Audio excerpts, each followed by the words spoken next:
welcome to another episode of the Bright Light Show. I hope you're all doing well. Christmas is getting closer. I'm feeling very excited. The countdown continues, and today is the second Sunday of Advent. Get in, not long to wait now. So this morning, who is Jesus going to meet? Before we find out, let's see. Is John wrong?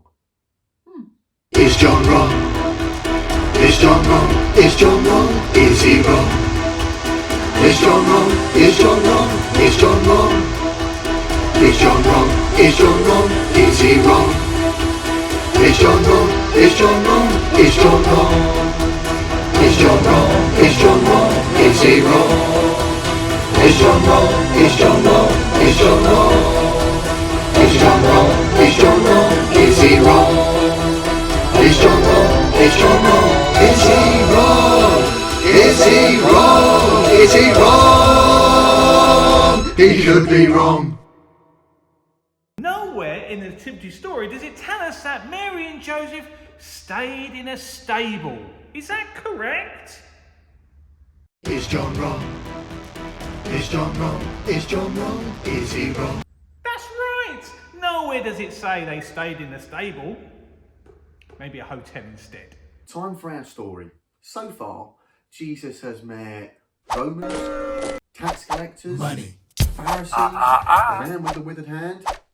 Let's see who he's going to meet this week. The story of Christmas. Jesus and the wise men. This is Jesus. Booyah! Jesus is the Son of God who would grow up to do amazing things. His parents on earth were Mary and Joseph. Hello. Jesus was born in a barn because there was no room for him anywhere else in Bethlehem. Bethlehem was part of Judea, an area that was ruled by a king named Herod. King Herod was in Jerusalem when some wise men from eastern lands arrived in Jerusalem asking, Excuse me. "Where is the newborn king of the Jews? We saw his star as it rose, and we have come to worship him." When Herod heard that there was another king born in Judea, he was very upset, as was everyone else in Jerusalem. Yeah. Not you. So Herod called all the important priests and Jews together and asked them where this king was supposed to be born. The Jews knew that their king would eventually come, and it was always told to them that the king of the Jews, the savior of the world, would be born in Bethlehem. So they told that to King Herod. Then King Herod thought of a way to trick the wise men. So he called a private meeting with them and learned from them when the king of the Jews' star first appeared. Oh, good. And then King Herod told the wise men, "Go to Bethlehem and search carefully for the child, and when you find him, come back and tell me, so that I can go and worship him too." Okay. Hey, on your way. But secretly, Herod wanted to know where the king of the Jews was so he could get rid of him. So the wise men went on their way, and the star they had seen in the east guided them to Bethlehem. It went ahead of them and stopped over the place where Jesus was, and the wise men were filled with joy. Woohoo! They went into the house and saw Mary and Jesus, Hello. Oh, look. Wow. and they bowed down and worshiped Jesus. Wait. They gave him special gifts fit for the king that he was: gold, frankincense, and myrrh.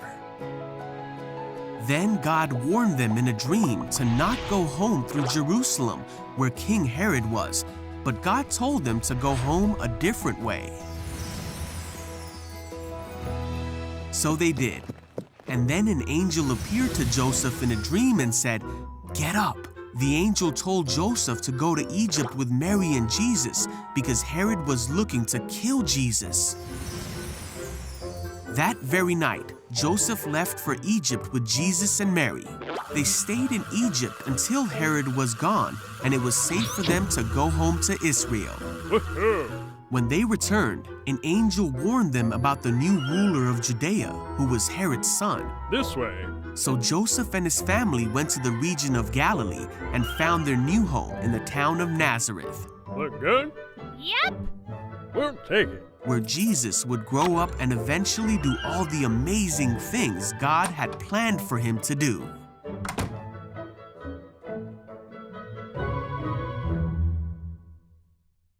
So that was a story of Jesus meeting the three kings. I forgot, they're not actually kings, are they? It never actually says anywhere in the Bible that they were kings. They were actually called wise men or magi. That's magi, not Maggie. And you can read all about that in Matthew chapter 2. Did you know that we actually have two versions of Jesus' birth in the Bible? One's in Matthew and one's in Luke. But Luke never mentions the wise men at all. Not once. So why did Matthew think it was really important to mention the wise men? What does he want us to learn? What do the wise men teach us? What do they mean? Let's have a think. First things first, let's get the obvious stuff out of the way. When the wise men, or the magi, found Jesus, he wasn't a baby. He would have been a toddler, just like in the story we watched. So every time you see a nativity where the wise men, or the magi, find Jesus as a baby in the stable, in the manger, that's actually wrong. He would have been much older, probably about 2 years old, which means he would have been walking around and jumping everywhere and maybe even talking. So I wonder what Jesus made of those three wise men. There wasn't three of them. We'd have no idea how many there were. We do know there were three gifts, but it doesn't actually say in the Bible anywhere that there was only three wise men. Even so, I bet Jesus, as a toddler, would have been fascinated by them. He'd probably never seen anything like them before, because remember, they weren't from where Jesus was from. They had travelled a long way from another country, a long way away. That meant they would have probably looked very different to the people that Jesus as a toddler was used to seeing. They probably would have dressed very differently. So I bet the toddler Jesus, as he looked at them, would have been fascinated at the way they looked and probably at the way they sounded as well. How do you respond when you meet people that are different to you? Maybe because they look different, or maybe because they dress differently to you, or maybe if they sound different, or maybe you've had conversations with people at school who have a different understanding of God. How do you find that? How do you respond to that? I think one of the most important reasons that Matthew included this story is because it can remind us that Jesus is for everyone. You have to remember that the wise men, or the magi, they were outsiders. They were from a different country with a different culture, that means a different way of living, and they probably had a different understanding of God. Remember, they found Jesus because they looked at the stars. But by looking at the stars, by looking at what was around them, what we would call creation, creation led them to Jesus. So perhaps Matthew is trying to get us to think about the fact that Jesus is someone who is for everybody, not just some people. And even more than that, there's no one that's left out. There's no one that said, sorry, Jesus isn't for you. Even the people that are different to us. And that's the amazing thing about Christmas. We can be reminded that Jesus is born for everybody because God is for everybody. Amazing, right? Right, time for a craft with Joe.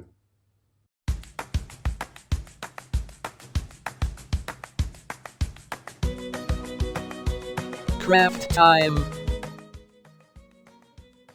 Morning bright lights, it's nearly Christmas, so I've got my Christmas hat on to get me in the mood. So today I thought we'd make something Christmassy, a Christmas decoration, and we're going to make an Advent candle. So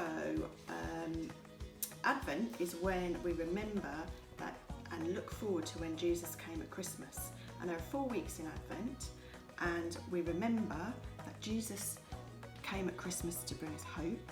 He came at Christmas to bring us love, he came at Christmas to bring us joy, and he came at Christmas to bring us peace.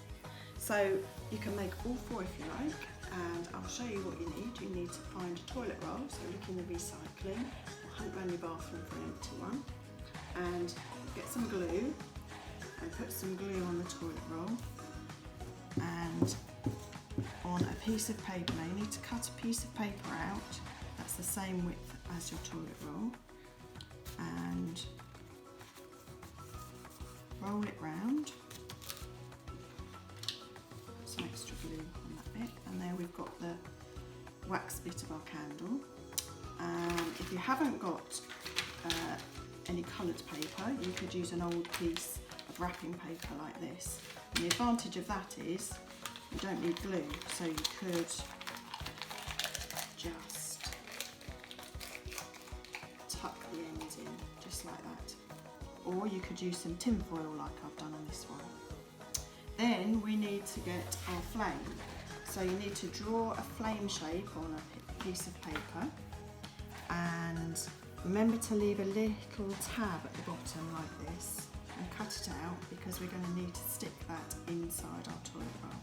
So colour your flame in and get a piece of sellotape or glue. Sellotape's probably a little bit easier, and put it on your flame like that and stick it inside your candle. And then if you've got plain paper, you can decorate it any way you like with some stickers maybe, or if you're using white paper, colour your own design.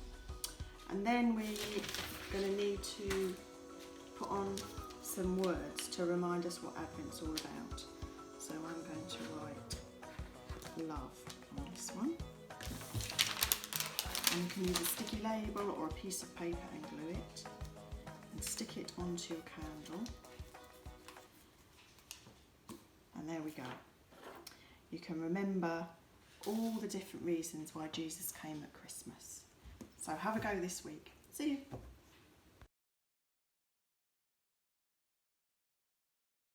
So really, the story of Jesus meeting the wise men, or the Magi, not the kings, is a really good early example of Jesus turning things upside down.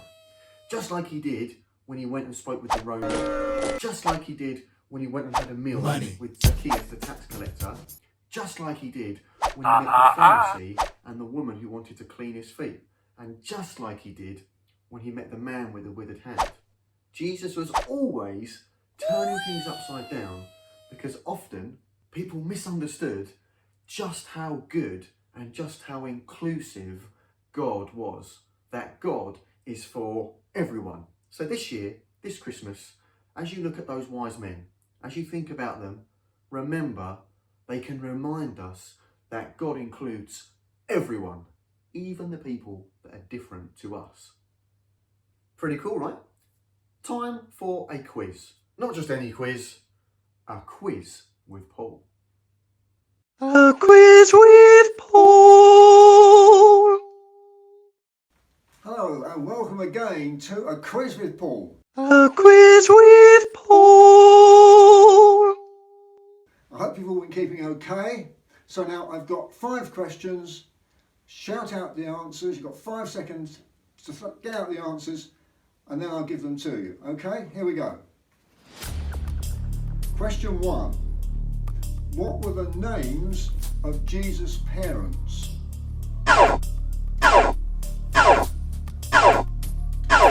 Mary and Joseph. Question 2. Who did the angels tell to go and look for a newborn baby? The shepherds. Question 3. Elizabeth, Mary's cousin, had a baby boy. What was his name?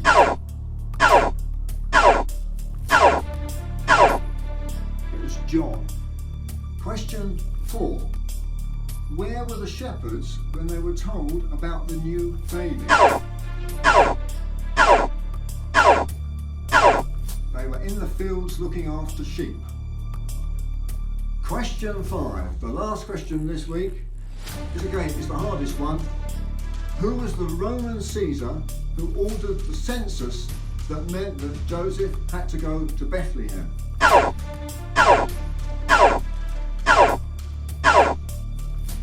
Caesar Augustus. Caesar Augustus is the answer. There we are. That's the last question for this week. Hope you enjoyed doing them all. How'd you get on? Good, well done. See you next time. Bye. Did you manage to get them all right? If you didn't, don't worry. There'll be another quiz with Paul next time. We're going to have our song now. Like normal, think about the words. Think about what they mean as you're singing them. Here we go.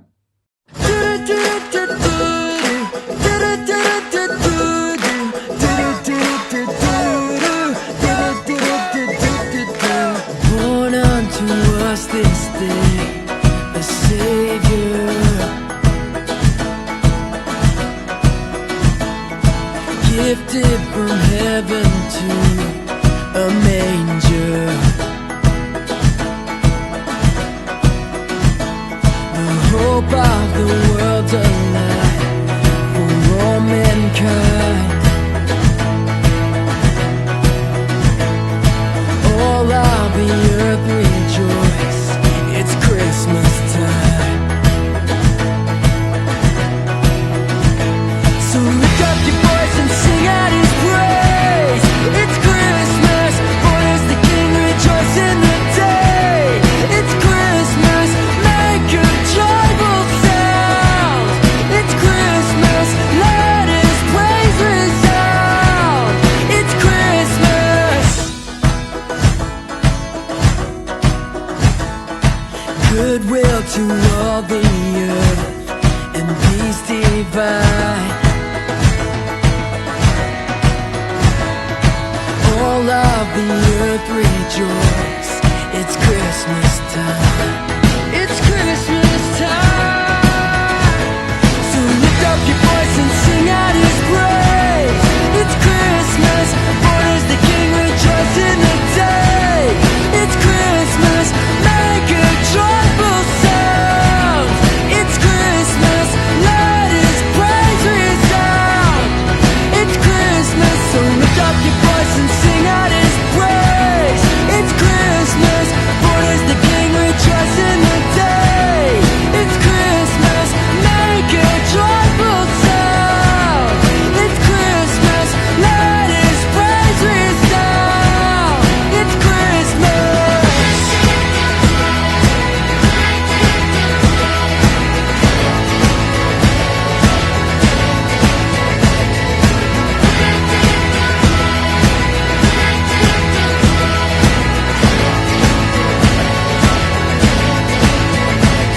So lift up your voice and sing out His praise. It's Christmas, born is the King, rejoice in the day. It's Christmas, make a joyful sound. It's Christmas, let His praise resound.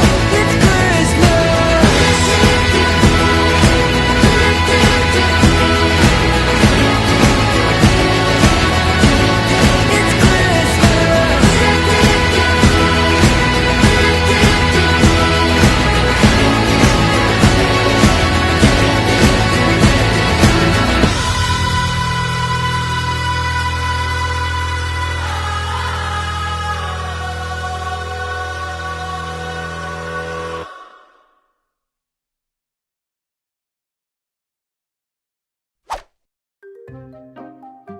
Takeaway.